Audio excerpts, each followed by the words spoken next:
Guys, no? So, nagpe-prepare tayo ngayon ng dual mini PC PisoNet package papunta tong San Pablo, Laguna. Para to kay Ma'am Aliana. So, yung HP natin guys, yan, yung kasama sa package natin. Kasi guys, magsisimula pa lang siya mag PisoNet.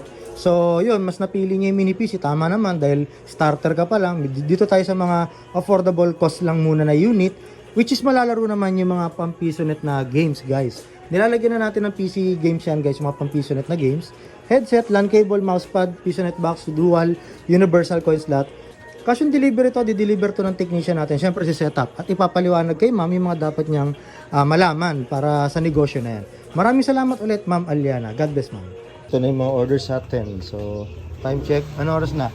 7? Wala pa. 6 pa lang. 6. Time check tayo maaga. Biyahe maaga, malayo eh.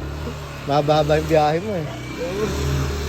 Yung tinignan mo na. Tinanong ko po sa mga bata. Tinanong. O kasi pag 6 minutes parang lugi din kasi. Dapat talaga 5 minutes lang.